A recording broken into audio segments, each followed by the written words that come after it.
18절에서 29절까지입니다. 요한계시록 2장 18절에서 29절까지 우리 함께 교독하시겠습니다. 요한계시록 2장 18절입니다.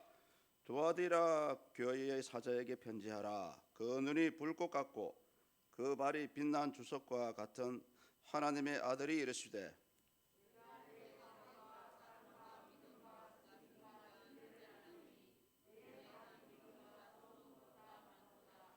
그러나 내게 책망할 일이 있노라. 자칭 선지자라 하는 여자 이세벨을 내가 용납함이니 그가 내 종들을 가르쳐 꾀어 행음하게 하고 우상의 제물을 먹게 하는도다.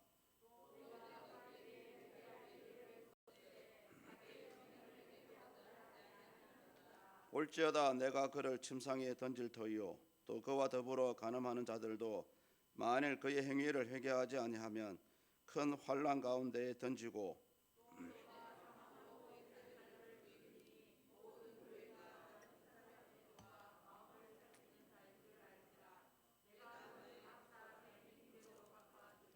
두아디라에 남아있는 이 교훈을 받지 아니하고 소위 사탄의 깊은 것을 알지 못한 너희에게 말하노니 다른 짐으로 너희에게 지을 것은 없노라.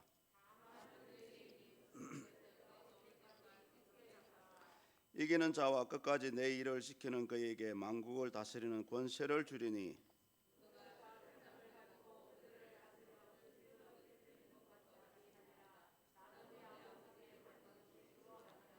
내가 또 그에게 새벽별을 주리라.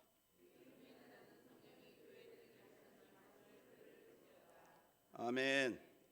할렐루야. 축복합니다. 이 요한계시록 7교회에 나타나는 우리 예수님의 그 모습을 통해서 각 교회마다 어떤 처한 상황을 우리가 알 수가 있습니다. 이 두아디라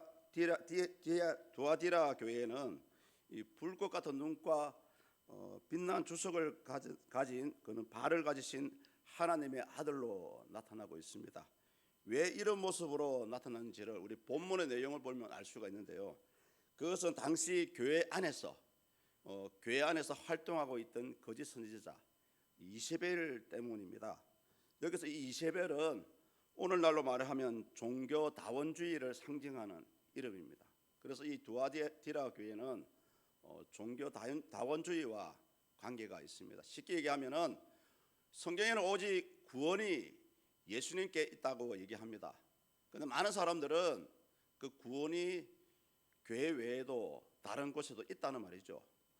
불교나 유교나 어떤 신을 섬겨도 결국 마지막에는 구원을 받는다 이렇게 얘기하는 것이 종교 다원주의입니다. 이처럼 이 교회 안에서 활동하는 이 거짓 선지자 이런 사람들에 대해서 우리 사람들이 보기에는 이렇게 교회 안에서 불의를 행하는 자에 대해서 하나님은 왜 이렇게 침묵하고 계실까라고 생각하는 분들이 많습니다.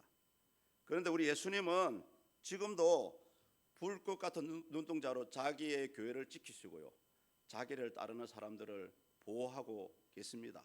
아울러서 이 불의를 행하는 자에 대해서는 때가 있습니다. 그 때가 되면은 아주 즉각적으로 신속하게 우리 하나님의 그 심판하심이 그것도 저 세상에서 이루어지는 것이 아니고요, 이 현실에서 이루어질 것입니다. 이 당시 두아디라 교회도 버가마 교회와 같이 예수님의 칭찬과 함께 그 책망도 함께 받았습니다. 그래서 우리는 어떤 칭찬을 받았고 어떤 책망을 받았는지 또 뒤에 보시면은 권면하시는 말씀이 나오죠. 있는 것을 가지고 붙잡아라라는 그런 말씀을 하십니다. 이 세 부분에 대해서 오늘 이 말씀을 나누었으면 좋겠습니다. 이 당시 이 두아디라를 좀 짧게 소개한다면은 이 도시는 각종 제조업자들이 모여 있는 곳이고요, 심지어 유명한 염색 공장들이 모여 있는 곳이었다라고 얘기합니다. 이곳 역시 우상 숭배가 심했지만은 이 도시의 수호신으로 제조업자를 관장하는 아폴로, 태양신 아폴로였다고 얘기합니다. 근데 무엇보다 이 두아디라 도시는 굉장히 소도시입니다. 옆에 있는 버가모 큰 도시를 보호하기 위해서 군대가 주둔해 있는 아주 작은 도시고요. 아울러서 두아디라 교회도 아시아 7교회 가운데 가장 볼품이 없고 그 존재감이 떨어지는 그런 교회였다라고 얘기를 합니다. 그런데 이 교회의 문제는 뭐냐 하면은 다른 교회들은 대부분 황제 숭배 선지자과 같은 외부의 핍박 때문에 힘들어했지만은 이 교회의 문제는 외부가 아니고 내부에 있었습니다. 특히 그 내부적으로 이런 핍박을 하고 있어요. 자기들끼리 자신들이 하고 있는 생업, 이 생업의 유익을 위해서는 세상과 타협해야 된다는 거죠. 이런 상황 가운데서도 우리 예수님께서는 이들을 칭찬하는 그런 부분이 나옵니다. 우리 19절이죠. 이들이 칭찬을 받을 수 있었던 것은 나중 행위가 많았기 때문이라고 19절에서 말씀하십니다. 우리 19절 다 같이 한번 읽어보시겠습니다. 내가 내 사업과 사랑과 믿음과 섬김과 인내를 아노니 내 나중 행위가 처음 것보다 많도다. 예수님은 이 두아디라 교회의 사업과 그 사랑과 믿음과 섬김과 인내를 칭찬하고 있습니다. 여기서 말하는 이 사업은 우리가 일반적으로 알고 있는 믿음의 행위를 얘기합니다. 조금 더 자세하게 설명을 드리자면 뒤에 나오는 사랑과 믿음과 섬김과 인내 이런 것들을 포함한 모든 신앙적인 행위를 사업이라고 얘기합니다. 어찌되든 두아디라 교회는 내부적으로 문제가 있었지만은 그래도 그 하나님 보시기에 믿음의 행위가 좋았다라고 얘기합니다.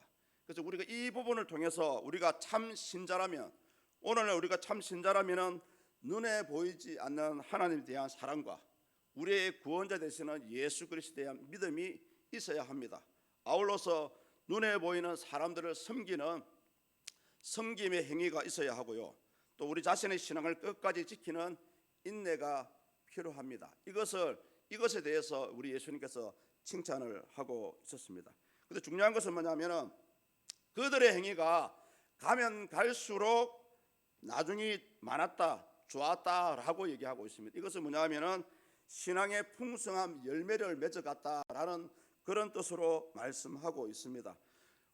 오늘날 우리가 예수 그리스도를 믿지만은 많은 분들이 이 부분에서 놓치는 것이 있습니다. 그것은 뭐냐면은 그냥 예수님을 믿기만 하면 된다라고 생각을 하는데요. 우리 믿는 자에게 반드시 따라오는 것이 바로 믿음의 신앙의 열매입니다. 그 사복음서에 보시면 우리 예수님도 반드시 믿는 자에게 찾는 것이 두 가지가 있습니다. 믿음이 있느냐 없느냐. 믿음이 있다면 거기에 대한 신앙의 열매가 있느냐. 두 가지를 꼭 찾았거든요. 그런 좋은 본보기를 보여주는 부분이 마태복음 21장과 마가복음 11장에 나옵니다. 바로 열매 없는 신앙에 대해서 경계하는 그 저주받은 무화과 나무 사건입니다. 잘 아시죠? 사실은 이 무화과 나무는 열매를 맺을 때가 있었습니다. 맺어야 될 때가 있어요.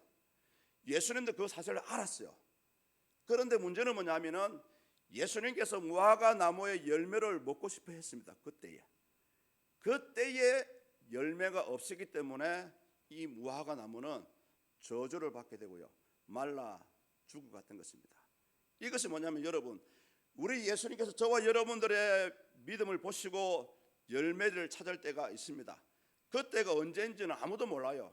그런데 그때가 왔을 때에 열매를 보이지 않으면 바로 이 저주받은 무화과 나무와 같이 될 수 있다라는 것입니다. 예수님께서 그런 저주를 하신 후에 마태복음 21장 21절에 보면은 이런 말씀을 하셨습니다. 만일 너희가 믿음이 있고 의심하지 아니하면 이 무화과 나무에게 된 이런 일만 할 뿐 아니라 이 산더러 돌려 바다에 던져지라 하여도 될 것이요. 그러나 이 두아디라 교회의 발목을 잡은 것은 바로 거짓 선지자 이세벨을 용납한 것입니다. 교회적으로 이 거짓 선지자를 용납한 것이에요. 그 내용이 본문 20절과 21절에 나오거든요. 우리 20절만 다 같이 읽습니다. 그러나 내게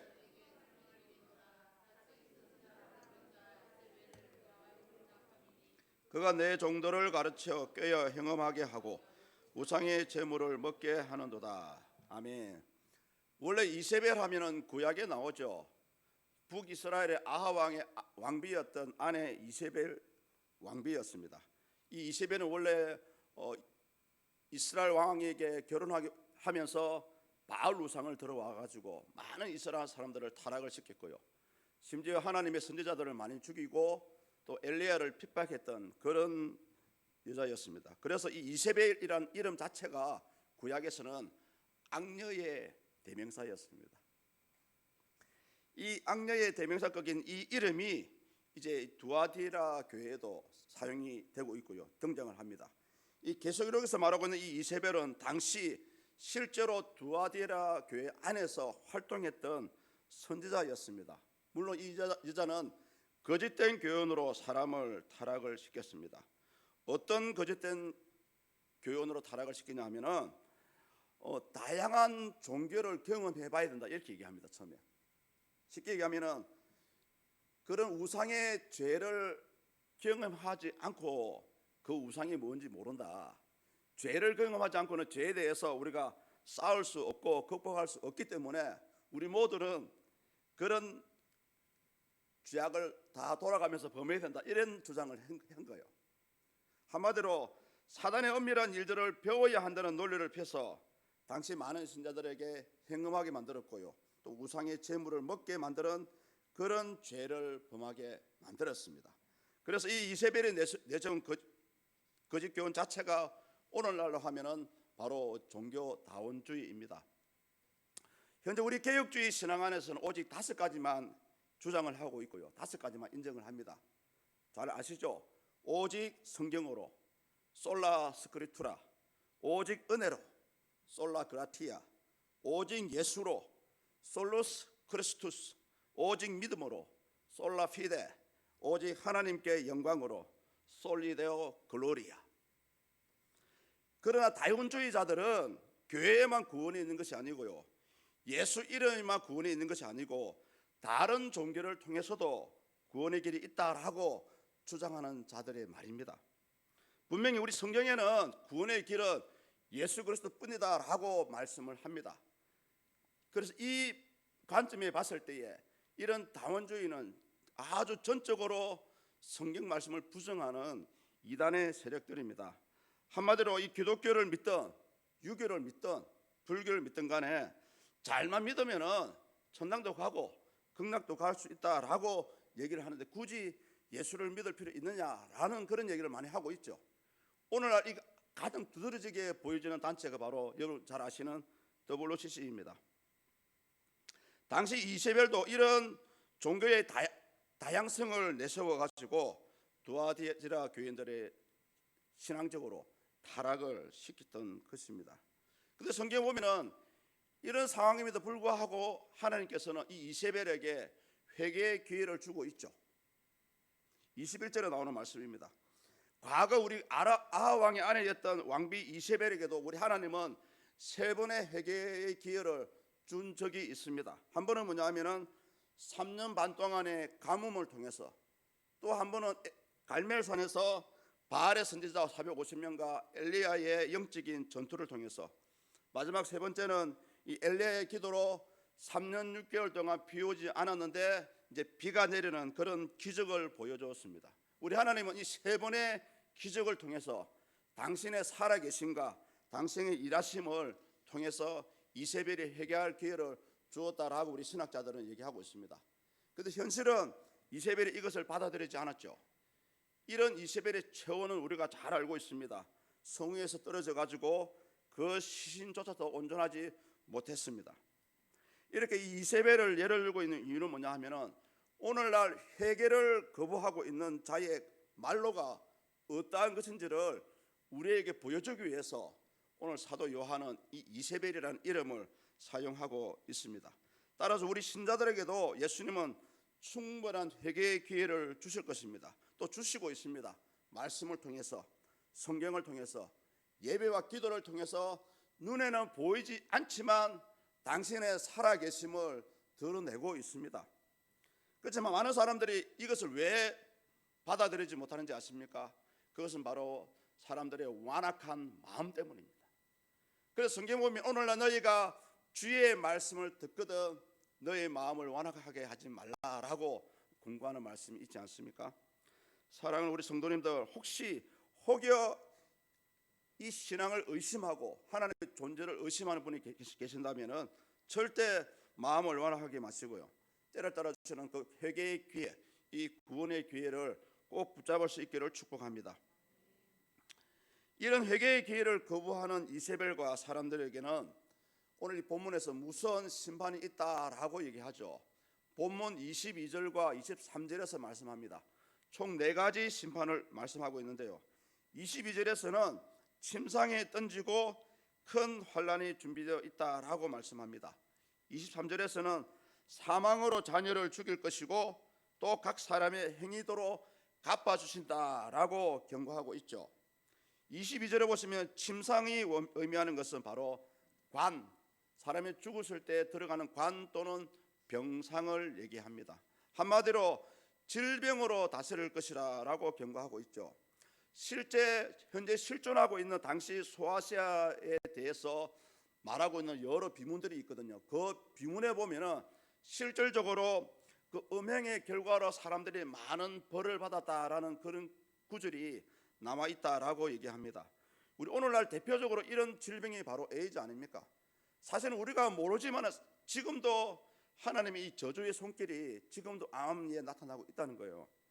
성경에서 이런 심판에 대해서 아주 자세하게 소개하고 있는 부분이 있는데 고린도전서 11장 27절에서 30절에 나오는 말씀입니다.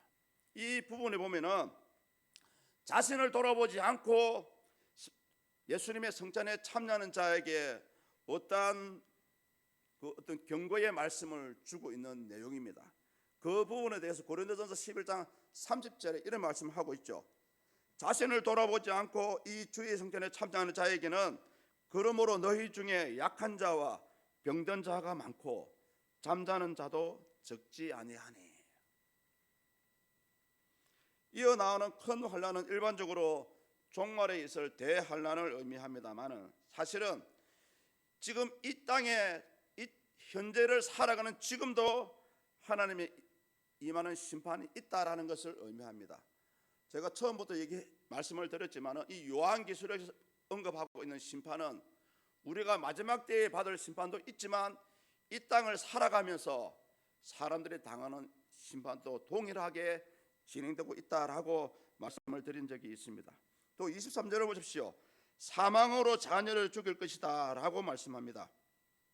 이 사망은 뭐냐 하면은 우리 사람을 죽음으로 몰아가는 역병이나 또는 악질을 의미합니다. 원문에서 이 구약에서 보면은 사망으로 자녀를 죽이는 경우를 우리 신학자들은 이 경우라 얘기합니다. 열왕기하 10장에 나오는데요, 그 예후가 아합 왕을 이제 반란을 일으키고 예후가 왕이 되는 장면이 나오는데 아합의 70명의 왕자들을 한꺼번에 죽이는 그런 사건이 나옵니다.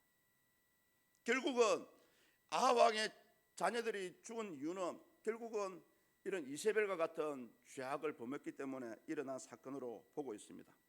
따라서 오늘날 치면은 이 이세벨에 동조하는 사람은 악병이나 역병이나 악질로 그들의 자녀를 죽일 것이다 라고 말씀하고 있죠. 그래서 오늘날 우리가 약간 비약적인 부분도 있지만 코로나도 어떻게 보면은 아무 이유 없이 이 땅에 발병되었다라고 볼 수가 없습니다. 저는 이 부분에서 이 맥락에서 코로나도 하나의 역병으로 우리에게 일어나지 않았나라고 생각을 해보았습니다. 그리고 마지막으로 네 번째 주는 재앙이 뭐냐면은 각 사람의 행위대로 갚아준다라는 그런 말씀이 나옵니다. 우리 사람이 이 땅에 살아가면서 죄도 하나도 안 짓고 살아갈 수 있는 사람이 없습니다. 그렇지만 우리 믿음으로 살아가는 사람에게는 이 죄악에 대해 이 행위의 심판에 대해서 예외가 되겠죠. 왜냐하면 예수님께서 우리의 중보자가 되시고 이미 저와 여러분들의 죄악을 다 사해 주셨기 때문입니다. 근데 문제는 뭐냐면은 이세벨에 동조하는 사람들, 또 이세벨에 동조했던 사람들, 그 사람들 가운데는 불신자도 있을 것이고요, 오늘 두아디라 교회 안에서 거짓된 교훈을 가르치는 이 이세벨과 같은 사람도 있을 것입니다. 이런 사람들한테는 철저하게 그들의 행위대로 심판을 하실 것이다 라는 그런 말씀을 하고 있습니다.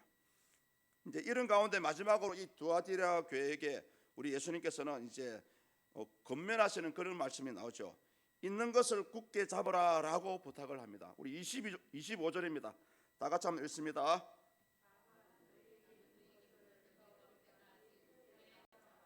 아멘. 다만 너희에게 있는 것을 내가 올 때까지 굳게 잡으라. 여기서 보면은 있는 것이 무엇일까요? 저와 여러분들이 하나님 앞에 가지고 있는 것이 있습니다. 그것은 바로 우리의 구원자 되시는 예수 그리스도를 믿는 믿음이지 않습니까? 로마서에 보면 사도 바울도 오직 의인은 믿음으로 말미암아 살 것이다 라고 얘기했습니다. 그래서 오늘 이 두아디라 교회가 가지고 있는 것은 바로 온전한 정결한 믿음이다 라고 우리가 얘기할 수 있고요. 조금 더 자세히 얘기하면은 아까 앞부분에 말씀을 드렸지만은 두아디라 교회는 사랑과 믿음과 섬김과 인내를 가지고 있었습니다. 이것을 포함한 모든 신앙적인 행위가 바로 현재 가지고 있는 것입니다. 오늘 여러분 많은 분들이 교회를 떠나가요.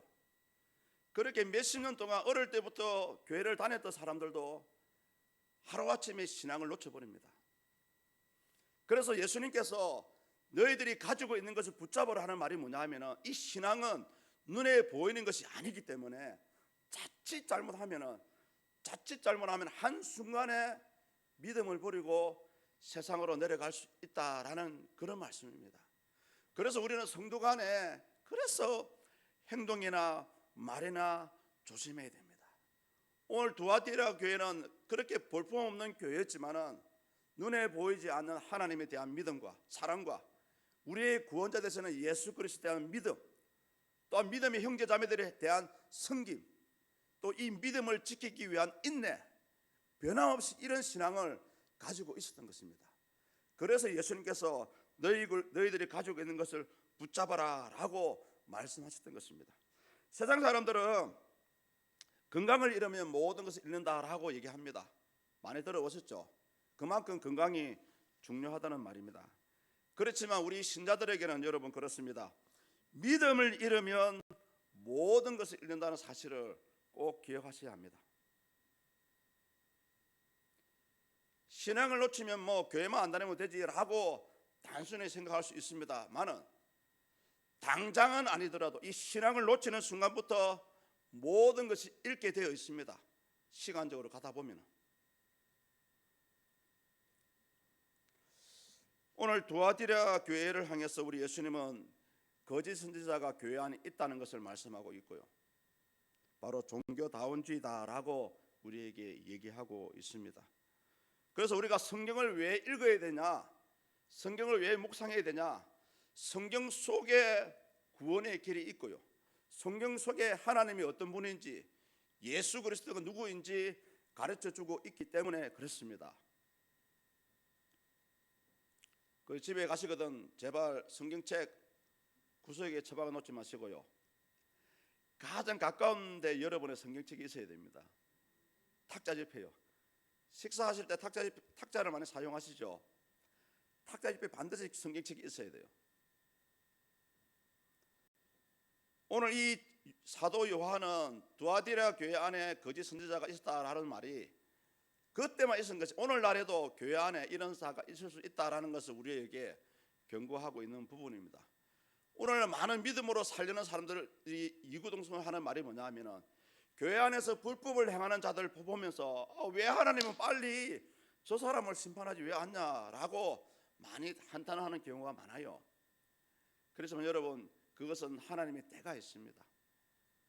하나님의 때가 있기 때문에 우리는 인내함으로 우리의 신앙을 지키고요. 또 주님이 일하실 때까지 변함없이 교회를 위해서 충성봉사해야 됩니다. 이것을 못하니까 많은 사람들이 교회를 뛰쳐나가는 거예요. 오늘 두아디라 교회를 향해서 우리 예수님은 이렇게 칭찬하십니다. 참 신자라면은 눈에 보이지 않지만 하나님을 사랑해야 된다라고 말씀합니다. 참 신자라면은 눈에 보이지 않지만은 우리의 구원자 되시는 예수 그리스도를 변함없이 믿어야 된다고 얘기합니다. 아울러서 우리가 그러한 사랑과 믿음을 통해서 섬겨야 할 자를 섬겨가라라고 말씀을 합니다. 섬기는 행위가 있었고요. 또 무엇보다 우리 개인적으로 그런 열악한 상황 가운데서도 도아디라 교회 교인들은 변함없이 자신들의 신앙을 지켜가는 그런 신앙의 모습을 보여주었습니다. 그래서 예수님께서 그런 모습을 보고 너희 나중 형편이 좋았다라고 칭찬을 하셨던 것입니다. 사랑하는 성도님들, 우리가 이 마지막 때를 가면 갈수록 지금부터 어떻게 보면 지금부터 시간이 흘러가면 흘러갈수록 저와 여러분들의 신앙을 지키기가 더 힘드는 그런 상황이 일어날 것입니다. 또 지금 일어나고 있습니다. 우리 주일학교 아이들한테 연락을 하면 우리 선생님들이 연락을 자주 하시는데요, 핑계가 뭐냐면은 2년 전에 했던 핑계를 지금도 써먹고 있어요. 코로나 때문에 교회 못 가요. 코로나 끝나면 갈게요. 그렇게 말하는 아이들이 결국은 2년이 지나니까 그냥 교회를 떠나버리고요, 또 줌 예배에 들어오지도 않아요. 우리의 신앙은 여러분 핑계 될 게 없습니다. 죽을 병이 아니라면 설사 당장 내일 죽는다 할지라도 저와 여러분들의 신앙의 행위, 두아디라 교회와 같은 이 믿음의 행위는 계속해서 진행되어야 합니다. 물론 살아가면서 큰 병이 들 수도 있고요, 살아가면서 코로나에 걸릴 수도 있습니다. 많은 설사 그렇다 할지라도 저와 여러분들의 믿음은 이 두아디라 교회와 같이 변함없이 현재 진행형이 되어야 합니다. 어찌됐든 이 우리가 믿음을 금보다 귀하다라는 말을 자주 하지 않습니까? 여러분이 가지신 이 금보다 귀한 이 믿음을 변함없이 굳건히 지키고 살아갈 수 있기를 예수 이름으로 축복합니다. 이제 우리 다 같이 한번 오늘 주신 말씀